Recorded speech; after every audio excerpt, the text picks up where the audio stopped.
Hello everyone, welcome back to our Saturday mini blog. ಇವತ್ತು ಬೆಳಿಗ್ಗೆ ಎದ್ದು ಯೂಶುವಲ್ ರೂಟೀನ್ ಎಲ್ಲ ಮುಗಿಸಿ ನಾವು ಬ್ರೇಕ್ಫಾಸ್ಟ್ ರೆಡಿ ಮಾಡೋಕ್ಕೆ ಸ್ಟಾರ್ಟ್ ಮಾಡಿದ್ವಿ. ಇವತ್ತಿನ ಬ್ರೇಕ್ಫಾಸ್ಟ್ ಬಂದು ಪುಟ್ಟು ಮತ್ತು ಕಡಲೆಕರಿ.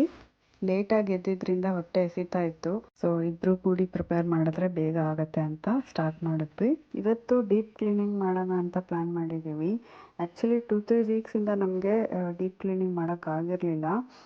ನೀವು ನೋಡ್ಬೋದು ನಮ್ಮ ಕಿಚನಲ್ಲಿ ಸ್ವಲ್ಪ ರೆನೋವೇಷನ್ ನಡೀತಾ ಇದೆ. ಸೊ ಇವತ್ತು ಕಂಪ್ಲೀಟ್ ಕ್ಲೀನಿಂಗ್ ಡೇ ಅಂತಲೇ ಹೇಳ್ಬೋದು.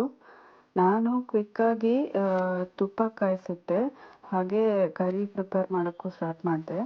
ನನ್ನ ಕರಿ ರೆಸಿಪಿ ತುಂಬ ಈಸಿ, ಒಂದು 10-15 ಮಿನಿಟ್ಸಲ್ಲಿ ಆಗಿ ಹೋಗುತ್ತೆ. ಅದಾದಮೇಲೆ ಪುಟ್ಟೂ ರೆಡಿ ಮಾಡಿದೆ.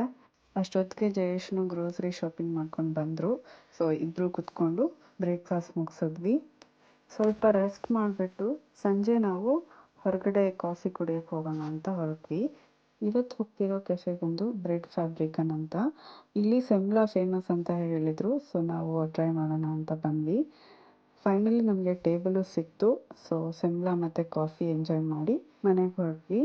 ಮನೆಗೆ ಬಂದು ಉಳಿದಿರೋ ಕ್ಲೀನಿಂಗ್ ಕೆಲಸ ಎಲ್ಲ ಮುಗಿಸಿದ್ವಿ. ಹೋಪ್ ನಿಮಗೆಲ್ಲರಿಗೂ ನಮ್ಮ ವಿಡಿಯೋ ಇಷ್ಟ ಆಗಿದೆ ಅಂದ್ಕೊಂಡು ಇವತ್ತಿನ ಮಿನಿ ಬ್ಲಾಗ್ನ ಇಲ್ಲಿಗೆ ಎಂಡ್ ಮಾಡ್ತಾ ಇದ್ದೀನಿ. Thank you for watching.